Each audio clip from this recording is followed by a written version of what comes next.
Louvado seja nosso Senhor Jesus Cristo, para sempre seja louvado. É uma alegria estarmos aqui gravando, né, então, esse nosso penúltimo vídeo a respeito dessa reflexão que a gente está fazendo a respeito desse documento da Humanae Vitae, que é esse documento que trata da vivência da paternidade responsável do então Papa Paulo VI.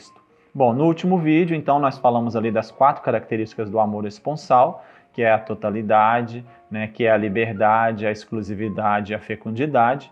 E agora, então, nós vamos falar das 2 finalidades do amor do ato conjugal, né? Então, o que seriam esses 2 atos, né? Qual o significado deles e qual, né, a dignidade que eles vão dar, então, para o ato sexual? Então, no número 12 da Humanae Vitae está dizendo o seguinte, né? Esses 2 aspectos, né, essas 2 finalidades, então, é a união e a procriação. Então, esta doutrina, muitas vezes exposta pelo magistério, está fundada sobre a conexão inseparável que Deus quis e que o homem não pode alterar por sua iniciativa. Entre os 2 significados do ato conjugal, o significado unitivo e o significado procriador. Na verdade, pela estrutura íntima, o ato conjugal, ao mesmo tempo que une profundamente os esposos, torna-os aptos para a geração de novas vidas, segundo leis inscritas no próprio ser do homem e da mulher.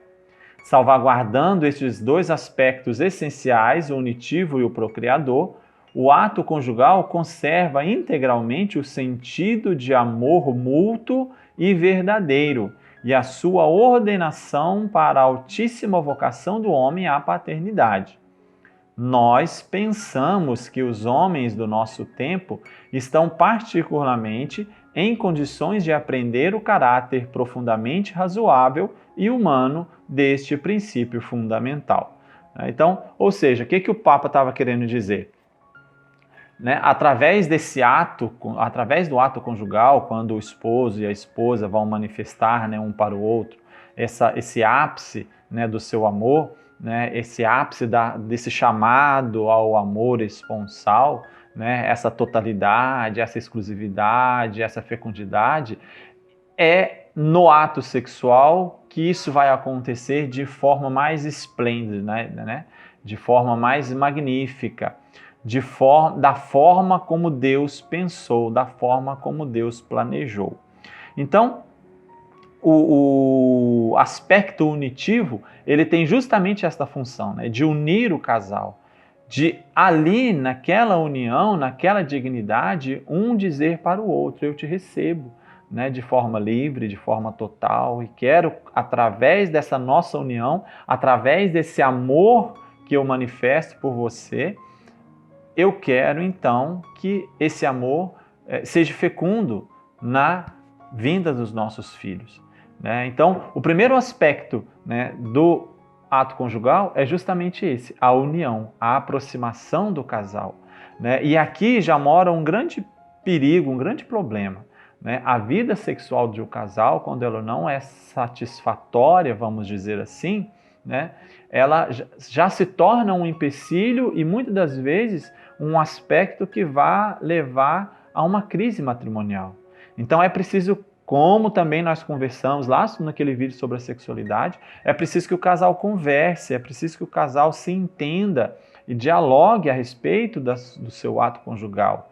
Né? É preciso que os 2 se realizem, não no ato sexual em si, porque ele é um caminho de santificação, né? E, na verdade, nós só vamos nos preencher, nos satisfazer plenamente em Deus, né? Mas o ato conjugal, ele precisa ser bem vivido, ele precisa ser bem realizado para que o casal, então, se realize ali naquele ato de tal forma que queira cada vez mais se unir a seu esposo e a sua esposa para que nesse casal se manifeste, então, aquele propósito de Deus. Né? E aí, claro, através desta união, então, vai nascer os filhos, né? Eu até costumo brincar com os noivos, né? Quando a gente quer chupar uma laranja, a gente não vai no pé de banana, né? A gente não vai no pé de manga, a gente vai no pé de laranja, né? Quando você quer comer uma banana, você não vai lá no pé de limão, você vai na bananeira, né? Então, da relação sexual vai vir o quê? Vai vir os bebês, vai vir os filhos, né? E aí parece estranho, engraçado, mas não é, né? O mundo hoje está vivendo uma cultura de morte que acha que essa relação sexual é apenas para a satisfação do prazer corporal, né? E como o próprio Papa está dizendo, né? O homem não pode, por sua iniciativa, querer separar um do outro, né? Apenas se unir para buscar um prazer carnal. É preciso que ele tenha consciência de que dessa união vai brotar novas vidas, como diz o documento. Dessa união vai brotar o propósito de Deus, que é a nossa cooperação com a sua obra, né? E aí, então, olha que interessante, né? Salvaguardando os dois aspectos essenciais, unitivo e procriador. O ato conjugal conserva integralmente o sentido do amor vocacional, né? Do amor mútuo e verdadeiro e a sua ordenação para a altíssima vocação do homem para a paternidade. Ou seja, quando eu me dou por completo, então vai manifestar esta altíssima vocação do amor mútuo, aonde vai manifestar o amor do esposo para com a esposa, e os filhos serão o fruto desse amor. Os filhos não são apenas carne dos pais, né? Fruto da carne dos pais. Os filhos são fruto da carne, mas principalmente do amor, da manifestação do amor do esposo e da esposa, né? E olha que interessante, né? Porque nós estamos vivendo essa cultura, né, na sociedade, essa cultura, né, da morte, como eu falava, onde nós estamos querendo separar esses dois aspectos e estamos querendo viver apenas o aspecto, né, da união ali. E é preciso lembrar, né, que através dessa união vêm os filhos e esses filhos precisam ser educados, né? Diferentemente do mundo animal, né? Enfim, não precisa eu ficar explicando aqui como é que é o mundo animal, mas o bezerro nasce lá e ninguém precisa falar com ele que ele tem que ir lá ficar de pé e que ele tem que se virar e que ele tem que ir lá procurar, né, os peitos da mãe dele para poder mamar e se alimentar. Não, né? Agora faz isso com um ser humano, né? Após a mãe dar a luz ao seu filho, fala, se vira aí agora, levanta, vá procurar seu alimento, vá andar sozinho, ele vai morrer, né? Então é preciso educar, é preciso então cuidar desse novo ser, né? E o que é educar? Educar é justamente passar essa verdade que os nossos pais, os nossos antepassados passaram para a gente, né? E aí, o que nós estamos fazendo hoje? Os conceitos estão tão, né, deturpados e virando um relativismo que é simples da gente entender, né? Por exemplo, não precisa eu dizer para ninguém que se tomar um copo de veneno, provavelmente ele vai morrer, né? Porque outras pessoas já beberam aquele veneno e já morreram, né? Mas algumas coisas, elas estão tão distorcidas que nós não conseguimos entender mais essas verdades. Na época dos nossos avós, né, um divórcio, uma traição, né, sexo fora do casamento, né, uma gravidez antes do casamento, era uma coisa, né, absurda. E por que hoje pode? Né? Hoje tudo pode. Mas que besteira, casar virgem, né? Tem que experimentar, porque depois, né, não sei, o importante é o prazer. Por quê? Né? Por que os nossos avós chegaram a 50, 60 anos de casado e hoje nós não estamos conseguindo, né, ficar 1, 2, 3, 4, 5 anos casados? O que mudou? A verdade é a mesma, né? O que acontece é que nós estamos querendo justamente separar esses valores, né? Separar esses aspectos, né?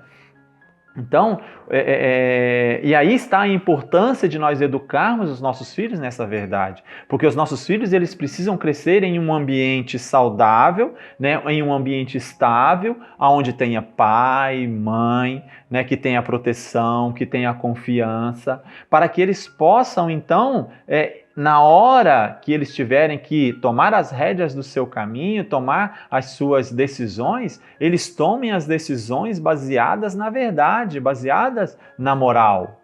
Por quê? Porque tiveram uma família, né, tiveram toda uma estrutura estável para que eles pudessem, então, ser formados, ser educados e tomarem as suas decisões. né? Então, hoje isso tudo está, né, virando essa confusão, porque nós não estamos tendo famílias conscientes da sua obrigação, do seu dever com a educação dos filhos, né? Ou seja, estão tendo filhos e deixando, né, que eles se virem, né? Eu crio filhos para o mundo. Eu fico meio chateado com esse tipo de coisa, né? A gente não cria filho para o mundo.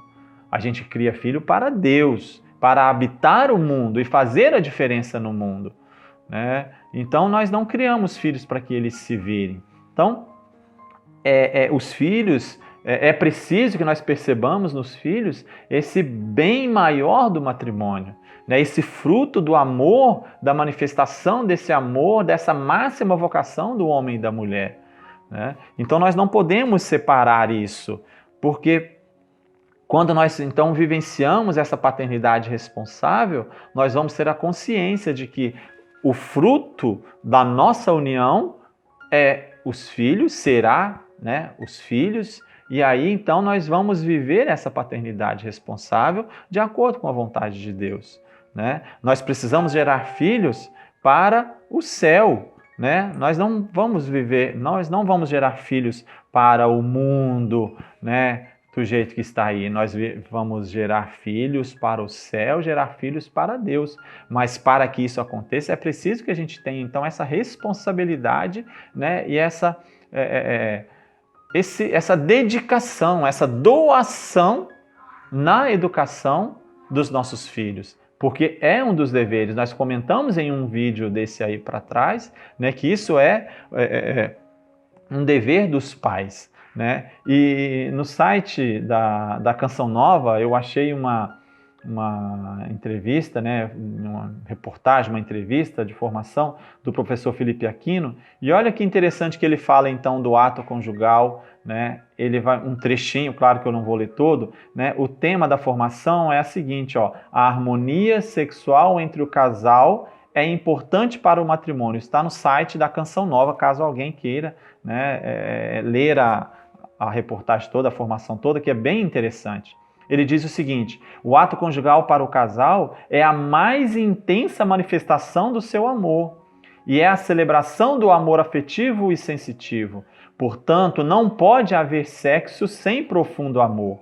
Ele só pode ser vivido no casamento, porque só no casamento existe um compromisso para toda a vida e a responsabilidade de assumir as suas consequências, especialmente os filhos, né? E aí ele vai dizer, né, que o sexo sem o amor ele é uma prostituição, né? Porque o que é a prostituição? É justamente a busca do sexo por prazer, né, tendo ali uma troca, né, um pagamento para aquilo. Então, quando você tira o amor do ato sexual, então ele se torna uma prostituição.